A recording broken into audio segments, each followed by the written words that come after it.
अरे लगता है तुझे अभी तक समझ में नहीं आया है कि यह खेत अब मेरा है। तुम यहाँ से चले जाओ, जाओ यहाँ से। हरिया चुपचाप वहां से चला जाता है।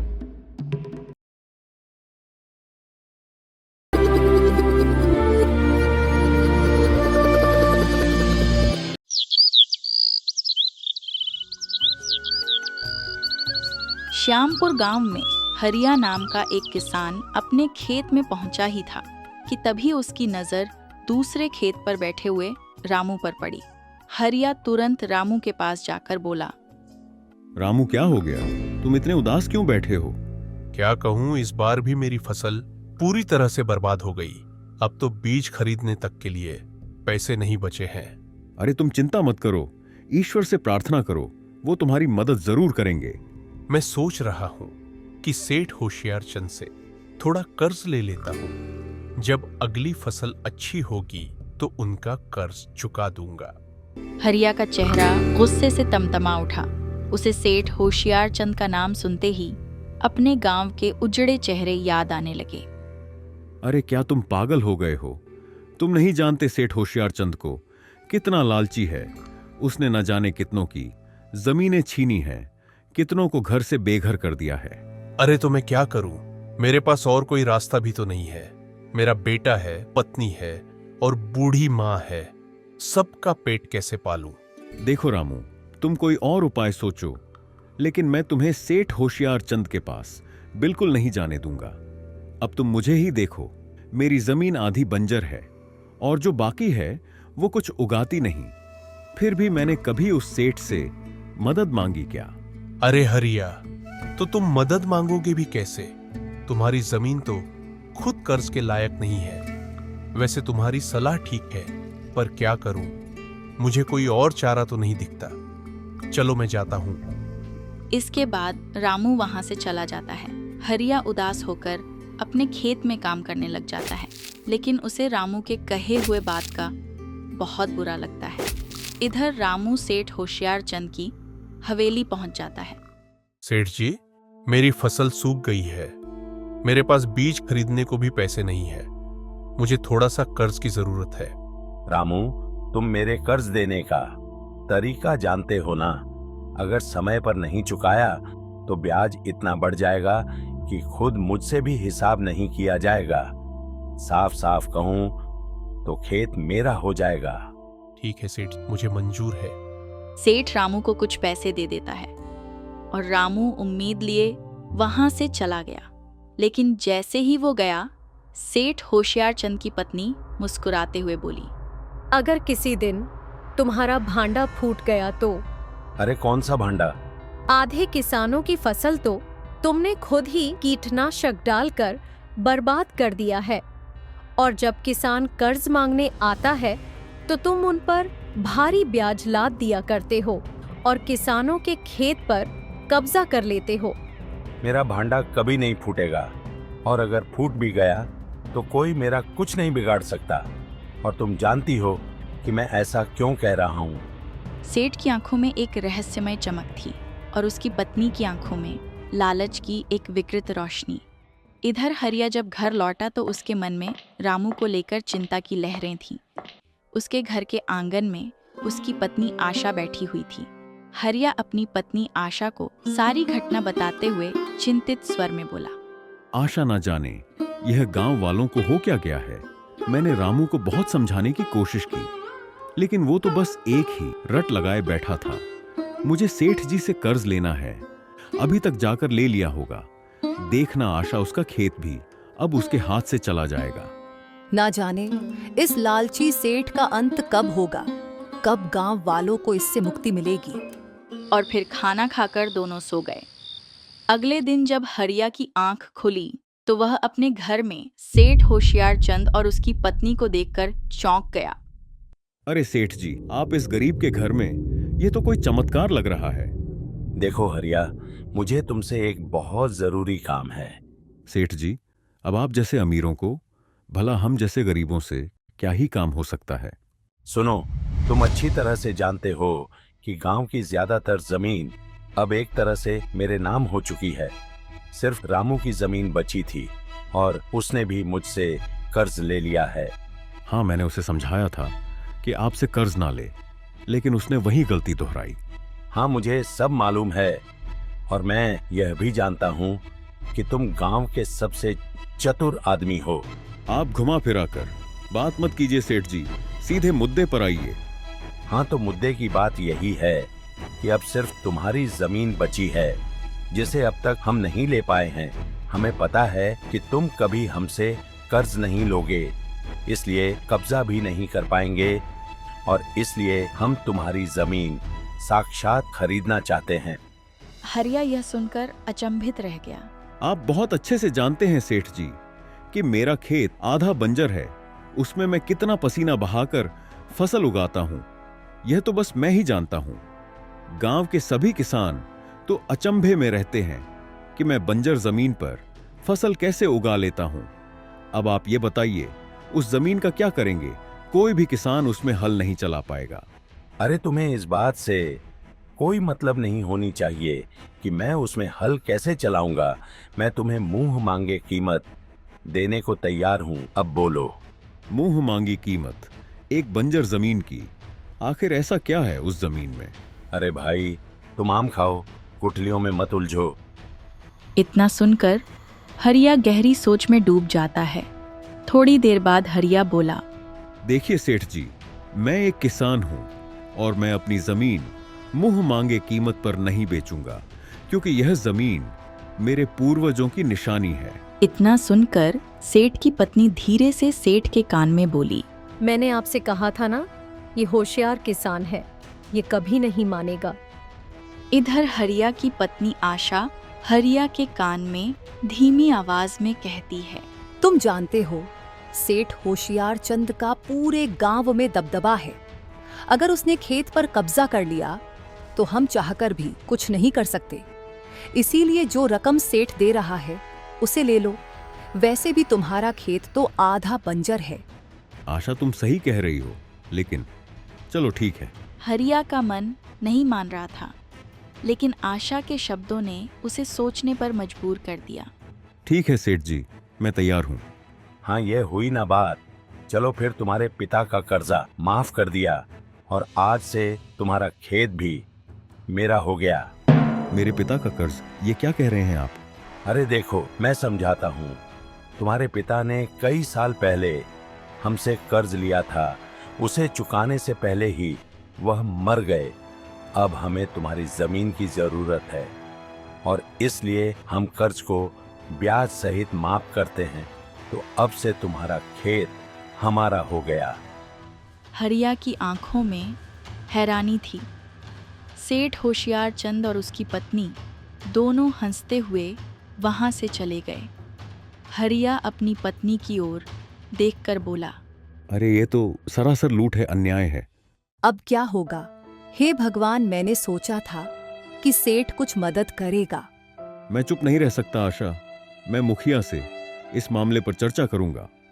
कुछ देर बाद हरिया मुखिया के पास चला जाता है और उसे सारी घटना बताते हुए कहता है, मुखिया जी, अब मुझे आपकी मदद चाहिए।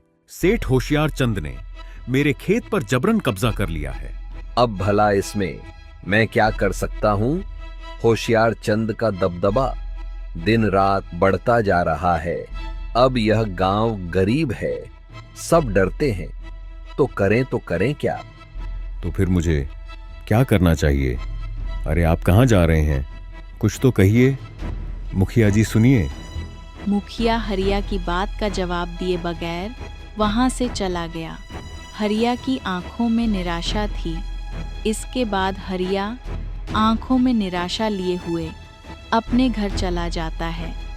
घर पर उसकी पत्नी आशा गहरी सोच में डूबते हुए हरिया से बोली, एक बात मुझे अब तक समझ में नहीं आई। आखिर सेठ होशियार चंद ने तुम्हारा खेत क्यों लिया? वो खेत उसके काम का नहीं था और कोई भी किसान उस पर हल भी नहीं चला सकता। हाँ आशा, वैसे तो तुम्हारी बातों में सच्चाई है। कुछ तो ऐसा है जिसे हम देख नहीं पा रहे हैं। हरिया का दिमाग तेजी से काम करने लगा। वो समझ गया कि कोई ना कोई तो रहस्य जरूर छुपा हुआ है। अगले दिन हरिया अपने खेत की ओर जाता है, लेकिन सामने का दृश्य देखकर वो बुरी तरह से चौंक जाता है। सेठ होशियार चंद और उसकी पत्नी उसके खेत में खड़े थे। वो दोनों हरिया के खेत को घूरे जा रहे थे। बड़ी विचित्र बात है, आखिर ये दोनों पति पत्नी कड़ी धूप में मेरे खेत में क्या कर रहे हैं? तभी सेठ होशियार चंद की नजर हरिया पर पड़ती है और वो गुस्से से हरिया को बोलता है, अरे लगता है तुझे अभी तक समझ में नहीं आया है कि यह खेत अब मेरा है। तुम यहाँ से चले जाओ, जाओ यहाँ से। हरिया चुपचाप वहां से चला जाता है और जंगल की ओर मुड़ जाता है। इसके बाद वो जंगल में एक घने वृक्ष के नीचे बैठकर गहरी सोच में डूब जाता है। तभी उसके कानों में एक साधु की आवाज सुनाई दी। तुम्हें पता नहीं है क्या कि जंगल में साधारण मनुष्यों का आना मना है? क्षमा कीजिए साधु महाराज, लगता है कि मैं गलती से यहाँ आ गया हूँ। तुम तो बहुत चिंतित दिखाई दे रहे हो। मनुष्य चिंता में ही वहां पहुंच जाता है जहां पर वह कभी जाने की सोच भी नहीं सकता। हरिया साधु को सारी घटना बताने लगता है। और इस तरह से साधु महाराज सेठ होशियार चंद ने मेरी भी जमीन पर कब्जा कर लिया। गांव में मेरा मदद करने वाला कोई नहीं है। भगवान उसकी मदद करता है जो स्वयं अपनी मदद करना चाहता है। मेरी बात गौर से सुनो। सेठ होशियार चंद पर नजर रखो। तुम जल्द ही एक सच तक पहुंच जाओगे। मैं आपकी बात का मतलब नहीं समझा साधु महाराज। सब समझ जाओगे बच्चा। बस सेठ होशियार चंद पर नजर रखो। वो बड़ा ही रहस्यमयी व्यक्ति है। तुम्हारी सारी मुसीबतें दूर हो जाएंगी। इतना कहकर साधु वहां से चले जाते हैं। हरिया अपने मन में कई सवाल लिए हुए अपने घर चला जाता है और सारी घटना अपनी पत्नी को बताता है। अगर साधु महाराज ने कहा है तो कुछ सोचकर ही कहा होगा। और वैसे भी तुम जिस जंगल के हिस्से में गलती से पहुंच गए थे, वहां पर मैंने सुना है कि साधु संत तपस्या करते हैं। हाँ, तुम बिल्कुल सही कह रही हो। आशा मैं आज रात से ही सेठ होशियार चंद पर नजर रखूंगा। रात की निस्तब्धता में हरिया अकेला हवेली की ओर बढ़ता जा रहा था। उसके मन में सवालों की आंधी थी। कुछ तो ऐसा था जो दिख नहीं रहा था, लेकिन घट रहा था। जैसे ही वह हवेली के पास पहुंचा, उसकी नज़र मुख्य द्वार पर पड़ी। वहां सेठ होशियार चंद अपनी पत्नी के साथ लालटेन लिए निकलते हुए दिखाई देता है। वो दोनों धीमी आवाज में बातें करते हुए बाहर जा रहे थे। गांव वाले सब सो चुके हैं। अब हमें हरिया के खेत की ओर चलना चाहिए। आराम से धीरे धीरे चलो। सही कहा। जब हम दोनों खेत में खड़े थे तभी वह हरिया आ गया था। अच्छा हुआ तुमने उसे भगा दिया, वरना वह 10 तरह के सवाल करता। हरिया ने सांस रोक ली और दबे पांव उनकी बातें सुनता रहा। तभी अचानक उसका ध्यान एक विचित्र बात की ओर गया। हवेली का मुख्य द्वार हमेशा एक चौकीदार की निगरानी में रहता था, लेकिन आज वहां कोई नहीं था। ना कोई सेवक, ना कोई आहट। हवेली भीतर से पूरी तरह सुनी लग रही थी और सेठ इतनी जल्दी में था कि हवेली का दरवाजा बंद करना तक भूल गया था। इतनी बड़ी हवेली और अंदर ऐसा सन्नाटा, यह तो कोई संयोग नहीं हो सकता। हरिया दबे पांव हवेली के भीतर घुस जाता है। हर कदम पर फर्श की लकड़ी करकरा रही थी, जैसे हवेली खुद उसकी मौजूदगी दर्ज कर रही हो। तभी उसके कानों में एक लड़के की आवाज सुनाई देती है। ओह बचाओ, कोई है क्या? बचाओ, ये आवाज तो किसी कैदी की पीड़ा की है। हरिया उस आवाज की दिशा को पहचानता है और आगे बढ़ जाता है। वहां एक कमरा था जिसकी कुंडी बाहर से लगी हुई थी।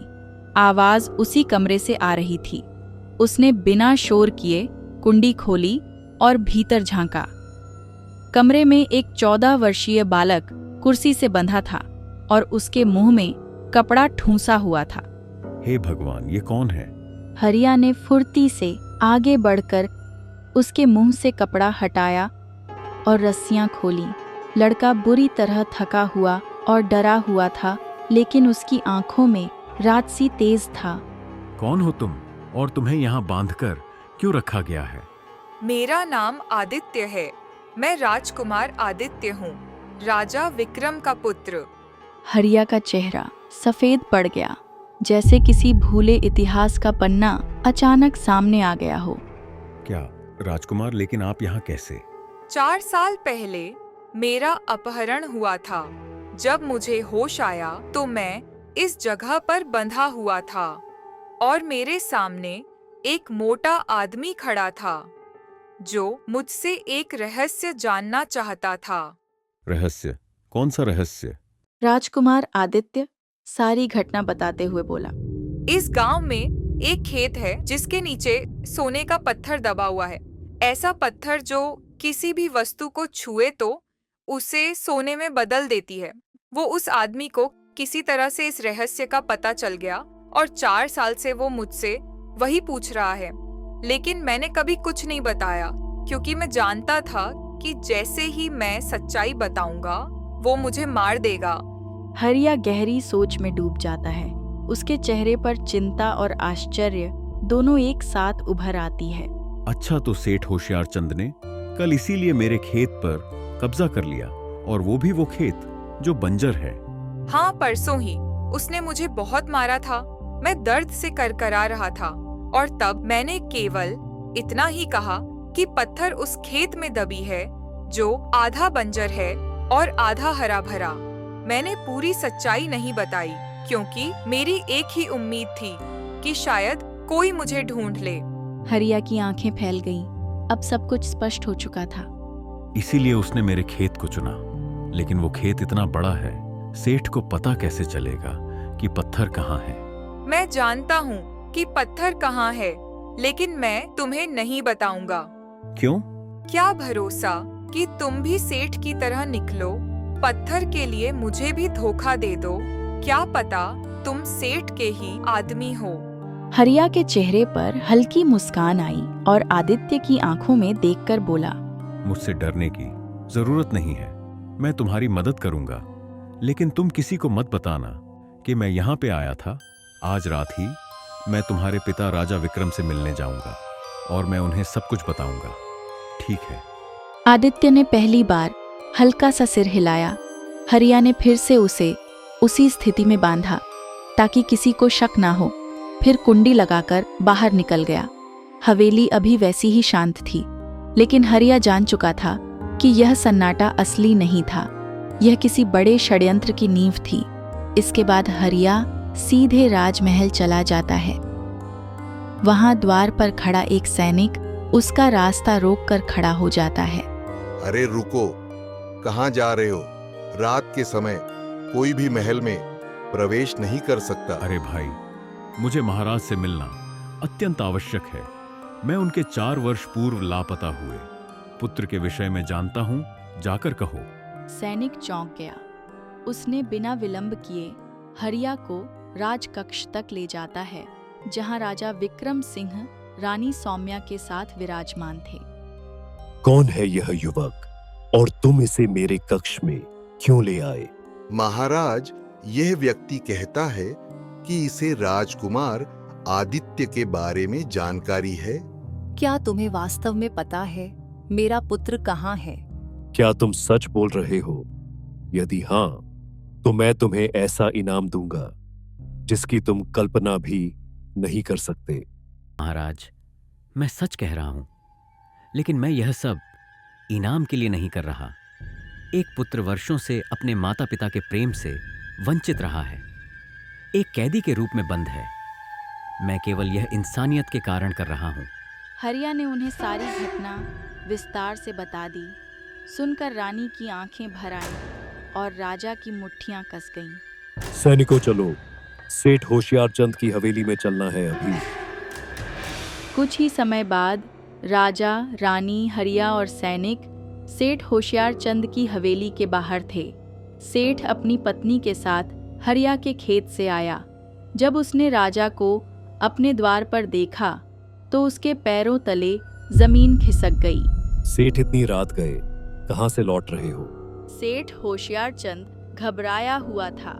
इतना बोलकर राजा विक्रम सिंह सैनिक से बोला, सुनो, हरिया के साथ भीतर जाओ और राजकुमार को बाहर लेकर आओ। कुछ ही पलों में हरिया राजकुमार आदित्य के साथ बाहर आ गया। राजकुमार दौड़कर अपने पिता से लिपट गया और रोते हुए सारी व्यथा सुना दी। राजा का क्रोध अब चरम सीमा पर था। सेठ होशियार चंद, तुमने मेरे पुत्र का अपहरण किया। अब तुम्हारी सजा होगी मृत्यु। मैं तुम्हें अभी समाप्त कर दूंगा। रुकिए महाराज, क्षमा कीजिएगा। एक प्रश्न अभी भी अनुत्तरित है। राजकुमार ने मुझे बताया कि वह एक ऐसे रहस्य को जानता था जिसे केवल आप, रानी और मंत्री जानते थे, और मंत्री तो मर चुका है, तो यह रहस्य सेठ होशियार चंद को कैसे पता चला? राजा स्तब्ध रह गए। उन्होंने सेठ की ओर घूरते हुए देखा और कहा, उत्तर दो, तुम्हें कैसे पता चला? महाराज, मुझे क्षमा कर दीजिए। मंत्री सूर्य सिंह मेरा मित्र था। उसी ने बताया था कि राजकुमार एक सोने के पत्थर के रहस्य को जानता है। उसने योजना बनाई कि मैं राजकुमार का अपहरण कर लूंगा। वो स्वयं तलवार का झूठा वार करके नदी में कूद गया। उसे तैरना आता था। इसके बाद सभी लोग मान लिए कि वह मर गया, जबकि हम दोनों उस पत्थर को प्राप्त करके सबसे शक्तिशाली आदमी बन जाएंगे। यही योजना थी। क्या तुम जानते हो कि सूर्य सिंह अब कहाँ है? वो मेरी हवेली के गुप्त कक्ष में रहता है। बहुत गहरी नींद में सोता है। अभी भी सो रहा होगा। सैनिक, जाओ, उसे भी पकड़कर बाहर ले आओ। कुछ ही देर में सूर्य सिंह को लाया गया। मंत्री सूर्य सिंह, तुमने हमारे साथ विश्वासघात किया। महाराज, मुझे क्षमा करे। मैं लालच में अंधा हो गया था। तुमने तो मुझसे विश्वासघात किया। तुम्हारी सजा तो निश्चित है। राजा ने सूर्य सिंह, सेठ और उसकी पत्नी को बंदी बनाकर कारागार भेज दिया। इसके बाद राजकुमार आदित्य से सोने के पत्थर का पता पूछा और हरिया के साथ वहां पहुंच गए। पिताजी, यही वो स्थान है जहां पत्थर छुपा है। हरिया मिट्टी हटाता है, जिसके बाद एक चमकती हुई पत्थर निकल आती है। अब यह पत्थर तुम्हारा है। तुमने मेरे पुत्र की जान बचाई। यह पत्थर तुम्हारी ईमानदारी और साहस के सामने कुछ भी नहीं है। मुझे पूरा विश्वास है तुम इसका उपयोग न सिर्फ अपने गरीबी दूर करने के लिए करोगे, बल्कि लोगों की सहायता के लिए भी करोगे। सही कहा ना मैंने? अवश्य महाराज। वैसे मुझे धन नहीं, संतोष चाहिए था, और वो आज मिल गया। इसके बाद राजा अपने पुत्र और रानी के साथ महल लौट गया। कुछ समय बाद हरिया अमीर हो गया। गांव वालों को लालची सेठ से मुक्ति मिल गई। लालची सेठ और हरिया की कहानी पीढ़ियों तक सुनाई जाती रही। दोस्तों, कहानी अच्छी लगी तो लाइक जरूर करें और ऐसी ही मजेदार कहानियों के लिए मिनी जंक्शन यूट्यूब चैनल को सब्सक्राइब करना बिल्कुल ना भूलें। तो मिलते हैं एक और अनोखी कहानी में। तब तक स्वस्थ रहें, मुस्कुराते रहें।